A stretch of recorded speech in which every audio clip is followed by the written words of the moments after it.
오늘은 한국인의 식탁을 기준으로 치매를 예방하는 데 도움이 되는 음식에 대해 최신 문헌을 바탕으로 자세히 말씀드리겠습니다. 치매는 어느 날 갑자기 생기는 병이 아니라 수십 년에 걸친 생활 습관이 뇌에 천천히 쌓여 만들어지는 결과입니다. 그 습관의 한가운데에 바로 매일의 식사가 있습니다. 오늘 강의가 끝나면 무엇을 더 드시고 무엇을 줄여야 할지 분명한 그림을 가지고 가실 수 있도록 준비했습니다. 오늘 말씀드리는 내용은 제 개인적 의견이 아니라 국제학술지에 발표된 대규모 연구들을 종합한 것이라는 점을 먼저 말씀드립니다. 오늘 강의는 크게 세 부분으로 구성됩니다. 첫째, 왜 먹는 것이 뇌 건강을 좌우하는지 시기와 치매를 잇는 과학적 연결고리를 살펴봅니다. 둘째, 연구로 검증된 뇌에 좋은 음식 20가지를 실제 모습과 함께 하나하나 짚어보겠습니다. 셋째, 이 음식들을 한국인의 실제 식탁에서 어떻게 실천할지, 하루 식단 예시와 피해야 할 음식, 그리고 시기를 넘어선 통합 전략까지 정리하겠습니다. 그럼 시작하겠습니다. 첫 번째 파트입니다. 왜 먹는 것이 뇌를 지키는가? 시기와 치매를 잇는 과학적 근거부터 짚어보겠습니다. 먼저 큰 그림입니다. 국제학술지 렌시스의 치매위원회는 전 세계 치매의 약 40%가 교정 가능한 위험 요인과 관련이 있다고 보고했습니다. 고혈압, 당뇨, 비만, 운동 부족, 흡연, 난청 같은 것들입니다. 그런데 이 위험 요인의 상당수가 바로 무엇을 먹는가와 직접 연결됩니다.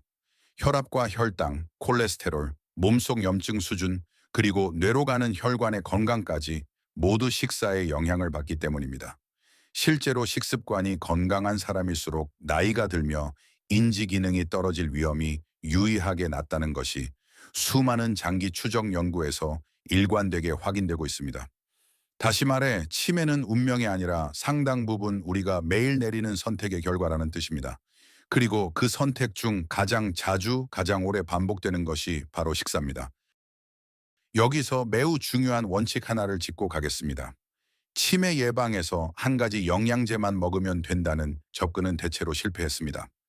비타민이나 은행잎 추출물 같은 단일 성분 보충제는 잘 설계된 연구에서 뚜렷한 예방 효과를 보여주지 못했습니다. 효과는 언제나 식사 전체, 즉 식이 패턴에서 나타납니다. 여러 음식이 함께 작용하면서 혈관 건강, 염증, 산화 스트레스를 동시에 다스리기 때문입니다. 그래서 오늘 저는 개별 음식의 근거를 하나하나 보여드리되 동시에 그것들이 모인 식탁 전체의 균형도 함께 강조하겠습니다. 뇌에 좋은 식단을 이야기할 때 출발점은 지중 해식 식단입니다. 채소와 과일, 통곡물, 생선, 그리고 올리브유를 중심에 두고 붉은 고기와 가공식품은 최소화하는 방식입니다. 스페인에서 진행된 프레디메드 연구를 비롯한 대규모 시험에서 지중 해식 식단은 심혈관과 대사 건강을 분명히 개선하는 것으로 나타났습니다. 뇌로 가는 혈관이 건강해야 인지 기능도 보호되기 때문에 이는 뇌 건강의 토대가 됩니다. 또한 지중 해식을 잘 지킬수록 인지 기능 저하와 치매 위험이 낮아지는 경향이 여러 관찰 연구에서 보고되었습니다. 여기서 한 걸음 더 나아간 것이 바로 마인드 식단입니다. 마인드 식단은 지중 해식과 고혈압을 낮추기 위한 대시 식단을 특별히 뇌 건강에 맞춰 결합한 식단입니다. 모리스 교수 연구진이 2015년 학술지 알츠하이머스 앤 디멘시아에 제안했습니다. 마인드 식단은 특히 녹색 잎채소, 베리류, 견과류, 생선, 올리브유, 통곡물을 강조합니다. 이 식단을 잘 지킨 사람들에서 알츠하이머병 발병 위험이 더 낮게 관찰되었고 특히 엄격하게 지킬수록 위험이 크게 줄어드는 경향이 보고되었습니다. 오늘 소개할 음식들 상당수가 바로 이 마인드 식단의 핵심 구성 요소입니다. 한 가지 더 강조하고 싶은 것은 마인드 식단의 효과가 완벽하게 지키지 않아도 나타났다는 점입니다. 즉, 모든 것을 한 번에 바꾸지 못하더라도 방향만 맞다면 작은 실천도 의미가 있다는 희망적인 메시지입니다. 그런데 마인드 식단은 서구식 재료를 기준으로 만들어졌습니다. 우리에게는 우리 식탁에 맞게 옮기는 작업이 필요합니다. 저는 이를 한국형 마인드, K-마인드라고 부릅니다. 예를 들어 올리브유 대신 들기름과 들깨를 쓰고 블루베리가 부담스러우면 제철 딸기류나 과일로 대체할 수 있습니다. 다행히 생선과 콩, 두부, 각종 나물, 해조류는 이미 한식의 강점입니다. 게다가 된장과 청국장, 김치 같은 발효식품은 다른 나라에는 없는 우리만의 무기입니다. 핵심은 특정 재료가 아니라 원리입니다. 채소와 생선, 통곡물은 늘리고 가공식품과 당, 나트륨은 줄이는 것. 이 원리만 지키면 됩니다. 한식은 뇌 건강 측면에서 분명한 강점이 있습니다. 나물과 채소 반찬이 풍부하고 생선과 콩, 두부로 단백질을 얻으며 장류와 김치 같은 발효식품 그리고 해조류를 즐겨 먹는 문화를 가지고 있습니다. 다만 주의할 점도 분명합니다. 국과 찌개, 젓갈을 통해 나트륨을 너무 많이 먹게 되고 흰쌀밥 위주의 정제된 탄수화물에 치우치기 쉽습니다. 또 식사에 술이 자주 동반되고 최근에는 달고 짠 가공식품과 배달 음식 섭취가 늘고 있습니다. 그래서 오늘 강의의 목표는 한식의 강점은 살리고 이 약점은 줄이는 것입니다. 이제 본론입니다. 연구로 뒷받침되는 뇌를 지키는 음식 20가지를 실제 모습과 함께 하나씩 보여드리겠습니다. 각 음식마다 어떤 성분이 왜 뇌에 좋은지 그리고 어떻게 먹으면 좋은지를 함께 말씀드리겠습니다. 첫 번째 음식은 등푸른 생선입니다. 연어, 고등어, 꽁치 같은 생선에는 오메가3 지방산, 특히 DHA와 EPA가 풍부합니다. DHA는 우리 뇌세포 막을 이루는 핵심 성분으로 신경세포가 제대로 신호를 주고받게 해줍니다. 또한 오메가3은 몸속 염증을 가라앉혀 신경을 보호합니다. 생선을 자주 먹는 사람들에서 인지기능 저하 위험이 더 낮다는 연구가 여러 차례 보고되었습니다. 일주일에 2번 이상 구이나 조림으로 드시길 권합니다. 다만 튀김으로 먹으면 좋은 점이 상쇄되니 피하시는 게 좋습니다. 두 번째는 들기름과 들깨입니다. 올리브유가 지중해식의 상징이라면 들기름은 우리 식탁의 보물입니다. 들깨에는 식물성 오메가3인 알파리놀렌산이 풍부합니다. 나물을 무칠 때나 비빔밥에 들기름 한 숟갈만 더해도 좋은 지방을 자연스럽게 섭취할 수 있습니다. 특히 생선을 자주 못 드시는 분께 훌륭한 대안이 됩니다.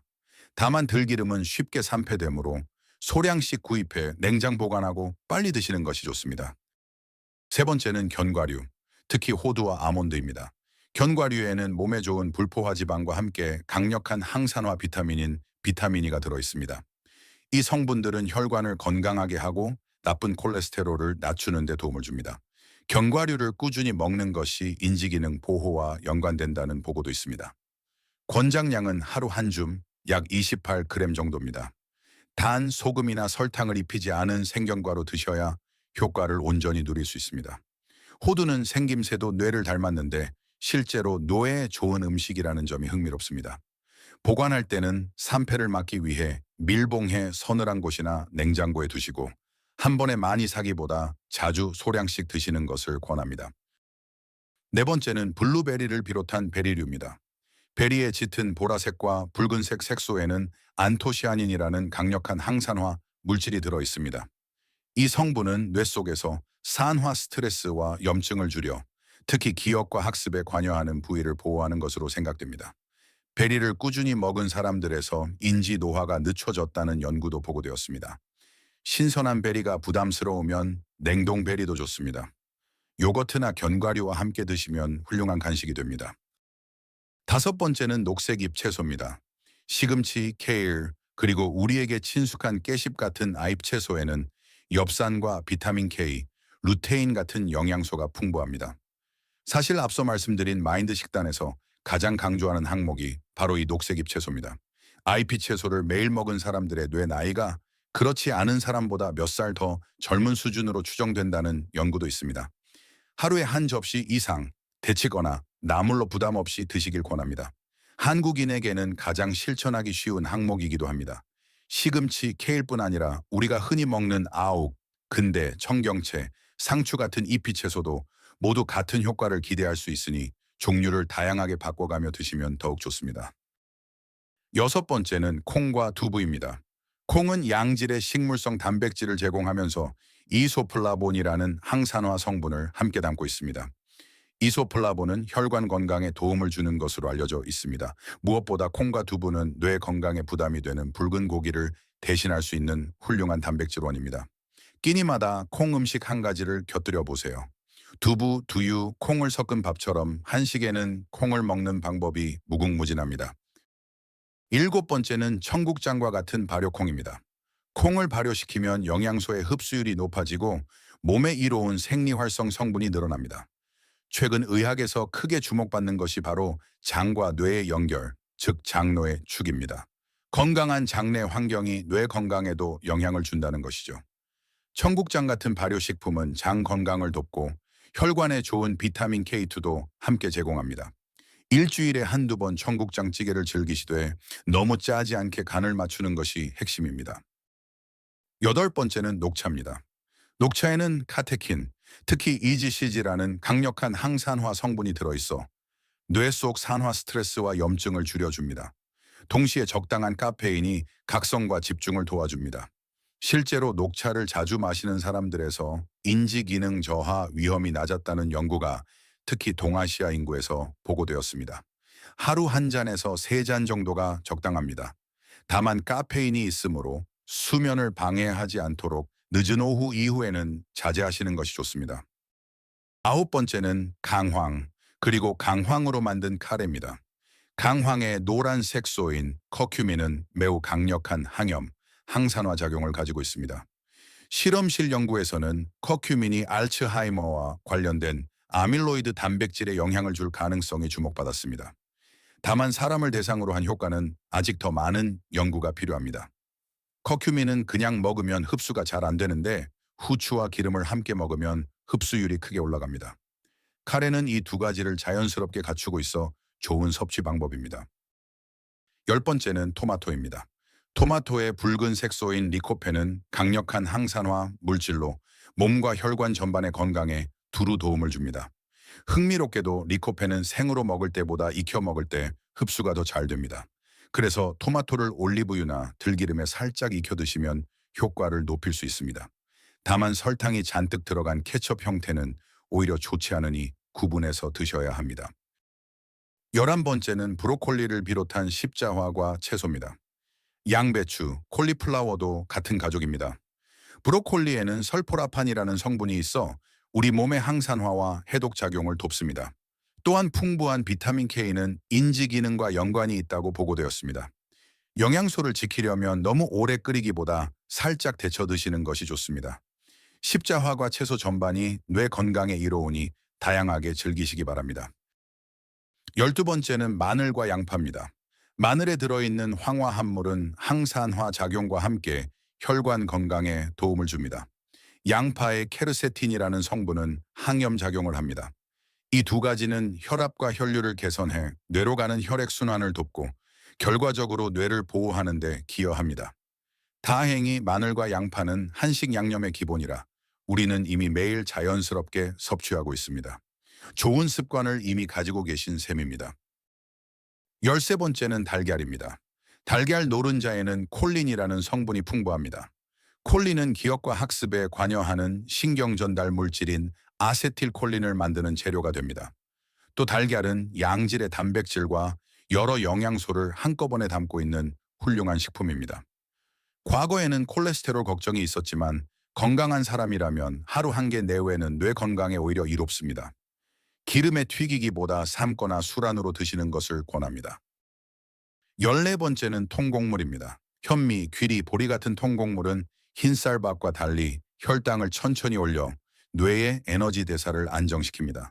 혈당이 급격히 오르내리는 것은 장기적으로 뇌 건강에 좋지 않기 때문입니다. 또한 통곡물의 식이섬유는 장 건강을 도와 장뇌 축에 기여하고 비타민 B군은 신경 건강을 지원합니다. 가장 실천하기 쉬운 변화는 매일 먹는 흰쌀밥을 잡곡밥이나 현미밥으로 바꾸는 것입니다. 이 한 가지만 바꿔도 큰 차이를 만듭니다. 처음부터 현미밥이 거칠게 느껴지신다면 흰쌀의 잡곡을 3분의 1 정도 섞는 것부터 시작해 점차 비율을 늘려가시면 적응하기 쉽습니다. 15번째는 올리브유입니다. 엑스트라버진 올리브유에는 몸에 좋은 단일 불포화 지방과 함께 폴리페놀이라는 항염 성분이 들어있습니다. 올리브유는 지중 해식과 마인드 식단의 핵심 재료입니다. 핵심은 버터나 마가린 같은 나쁜 지방을 올리브유로 바꾸는 것입니다. 다만 높은 온도로 가열하면 좋은 성분이 줄어드니 무침이나 드레싱처럼 가열을 적게 하는 방식으로 쓰시는 것이 좋습니다. 우리 식탁에서는 들기름과 번갈아 쓰셔도 좋습니다. 16번째는 다크 초콜릿, 정확히는 코코아입니다. 코코아의 플라보노이드 성분은 혈류를 개선하고 항산화 작용으로 뇌를 보호할 가능성이 연구되고 있습니다. 다만 여기에는 큰 조건이 붙습니다. 설탕과 우유가 잔뜩 든 일반 초콜릿이 아니라 카카오 함량 70% 이상의 다크 초콜릿을 골라야 합니다. 그것도 하루 한 조각 정도 소량으로 드셔야 합니다. 단기 많으면 오히려 해가 되므로 양 조절이 무엇보다 중요합니다. 17번째는 김치를 비롯한 발효식품입니다. 김치와 된장에는 발효 과정에서 생긴 유산균이 풍부해 장내 환경을 건강하게 만듭니다. 앞서 말씀드린 장로의 축을 통해 뇌 건강에도 긍정적 영향을 줄 수 있습니다. 또한 김치는 채소를 발효 형태로 많이 먹게 해주는 좋은 방법입니다. 다만 김치의 가장 큰 약점은 소금입니다. 나트륨이 많으면 혈압을 올려 뇌혈관에 해롭기 때문에 가능하면 저염 김치로 너무 짜지 않게 드시는 것이 핵심입니다. 18번째는 버섯입니다. 표고, 느타리, 양송이 같은 버섯에는 에르고티오네인이라는 독특한 항산화 물질이 들어 있습니다. 이 성분은 다른 음식에서는 얻기 어려운 것으로 뇌를 산화 손상으로부터 보호할 가능성이 주목받고 있습니다. 실제로 버섯을 일주일에 2번 이상 자주 먹은 사람들에서 경도인지 장애 위험이 낮았다는 연구도 보고되었습니다. 버섯은 열량이 낮고 식이섬유가 풍부하니 다양한 요리로 자주 즐기시기 바랍니다. 19번째는 해조류입니다. 미역, 다시마, 김은 한국인이 즐겨 먹는 우리만의 강점입니다. 해조류에는 식이섬유와 다양한 미네랄이 풍부하고 적정량의 요오드는 갑상선과 대사 건강을 지원합니다. 미역국, 구운 김, 다시마, 우린 물처럼 일상 속에서 자연스럽게 즐길 수 있습니다. 다만 다시마처럼 요오드가 매우 많은 식품을 과도하게 드시면 갑상선에 부담이 될 수 있으니 적당히 드시는 것이 좋습니다. 20번째, 마지막 음식은 커피입니다. 적당한 양의 카페인은 각성과 집중을 돕고 커피에 든 폴리페놀은 항산화 작용을 합니다. 하루 2~3잔 정도의 적정한 커피 섭취가 인지 보호와 연관된다는 연구들이 있습니다. 다만 중요한 조건은 설탕과 시럽, 크림을 넣지 않아야 한다는 것입니다. 단 음료가 되어버리면 오히려 해롭기 때문입니다. 아메리카노처럼 단순하게 그리고 수면을 위해 늦은 시간은 피해서 드시기 바랍니다. 이제 마지막 파트입니다.